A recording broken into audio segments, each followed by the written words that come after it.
France आई 3000 साल पुरानी एक ममी का रहस्य जिसने हमारे आधुनिक विज्ञान को भी पूरी तरह चौंका दिया। 1981 में इस ममी के फ्रांस पहुंचने पर राष्ट्रपति फ्रांसवा मिटरैंड ने इसके सम्मान में अपना सिर झुकाया था। इस प्राचीन शासक के शरीर की जांच का अहम जिम्मा फ्रांस के top surgeon doctor Morris Bukele को मिला। शरीर पर मिले नमक के अंशों ने साफ कर दिया कि फिरौन की मौत यकीनन डूबने से हुई थी। लेकिन हैरान करने वाली बात यह है, 1898 में खोजे जाने तक ये ममी दुनिया से बिल्कुल छुपी हुई थी। बाइबल में डूबने का जिक्र है, वही 1400 साल पुराना कुरान इस शरीर के सुरक्षित बचने का वादा करता है।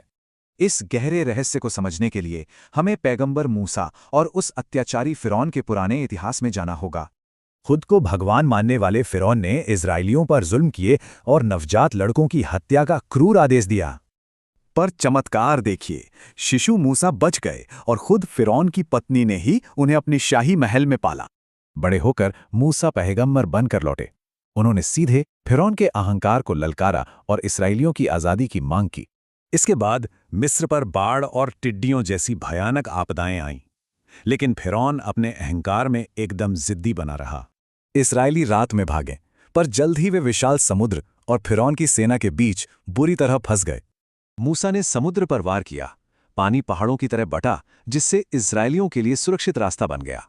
घमंड में चूर फिरौन पीछे आया, लेकिन अचानक पानी वापस मिल गया और उसकी पूरी सेना समुद्र में डूब गई।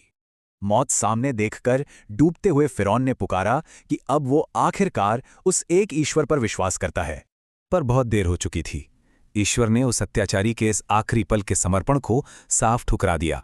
हालांकि वादा किया गया कि भविष्य की पीढ़ियों की निशानी के तौर पर फिरौन का शरीर हमेशा सुरक्षित रखा जाएगा। कहानी डॉक्टर बुकेले पर आती है। प्राचीन ग्रंथ में ये सटीक विवरण देखकर वो पूरी तरह हैरान रह गए थे। अपनी इस अनोखी खोज को पेश करने के लिए डॉक्टर बुकेले सऊदी अरब के एक बड़े मेडिकल सम्मेलन में पहुंचे।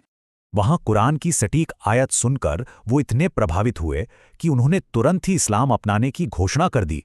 उन्होंने 10 साल तक शोध किया और धर्म ग्रंथों व आधुनिक विज्ञान की तुलना करने वाली ऐतिहासिक किताब प्रकाशित की।